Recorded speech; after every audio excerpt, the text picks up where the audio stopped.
It sounds like a really, really difficult time because it's that reliability of energy. Because as you say, if you keep going backwards, you have a day where you feel like, do you know what? I think I'm really getting there and I'm feeling good. And your brain starts to fire again and you start to get ideas of what you could do. But then if 2 or 3 days later, you feel like you've gone back several steps, that's quite hard to trust. At what point are you reliably energetic? Yeah. Not necessarily even to the extent that you were beforehand, but just, that you can count on it, that you're not going to suddenly have to go to bed. Yeah, I still have Yeah. that now. It still goes through my brain every day. Am I doing too much? Am I going to take a step back? It's always that. It's in there somewhere every day. And unfortunately, I'm someone that can't stop. My brain is going at 1,000,000 miles an hour. I have ideas, scribbling notes.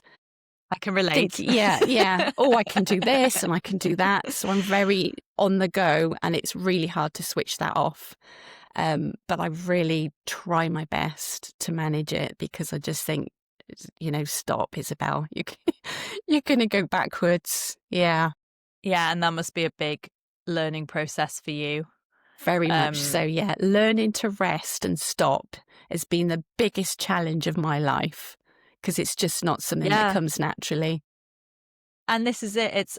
There's so much conversation around women and rest at the moment. And it's, to what extent is it innate? There are women who can rest. It's not like women can't rest on the whole. So to what extent is it kind of an inner drive?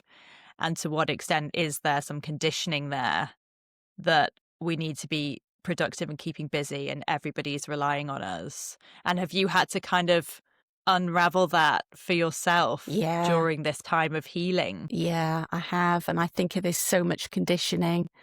I am definitely 70% conditioned to be the way I am. Okay. And then 30% is just my nature. Yeah. And where do you think that conditioning came from, particularly for you? Because we can kind of say societal, but that's quite broad. We can all sort of remember particular times when we were told something or we overheard something, and that kind of fed into how we believed we ought to behave. Can you pinpoint anything in particular? I do think it comes from my mum because she never stopped and she still doesn't. And she gets really impatient with herself if she's not well and has to rest. So I've learned it from my mum, I think. Yeah. Yeah.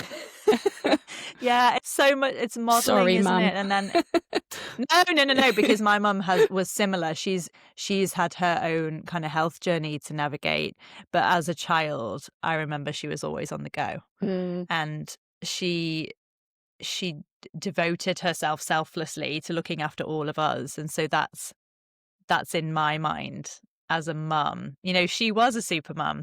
Yeah. As far as I was concerned, she did all the things. And I never wanted for anything. She anticipated all of our needs. And that phrase, super mum, it wasn't there then, but it's kind of in our psyche now. What are your views on that? Yeah. So I've been called a super mum so many times. And it at that point, so this is a whole other little rabbit hole. But That's all right. We'll go down and we'll come back out again. So when I had my son, I had undiagnosed PND.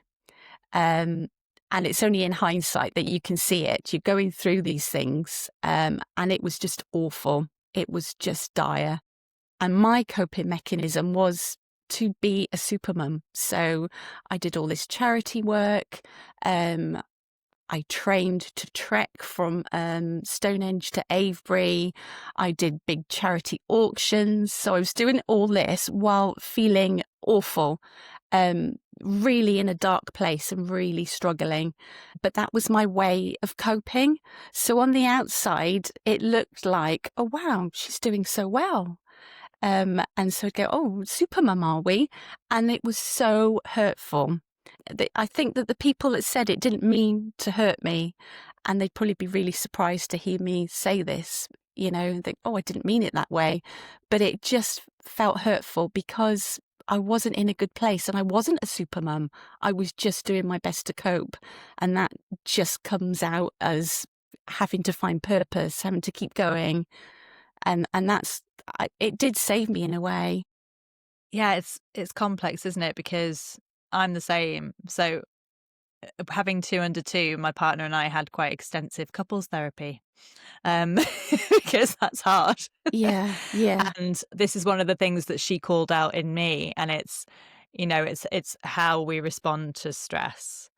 And I don't know if I had depression, but I was certainly in distress, in that I was very, very overwhelmed Mm, in those very early stages of motherhood, particularly going from 1 to 2, I think.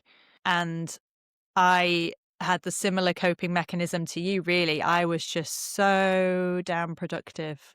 yeah, I would not stop. And yeah. it's not wanting to sit with your thoughts to a certain Yes, extent, and it's yeah, distraction. yeah.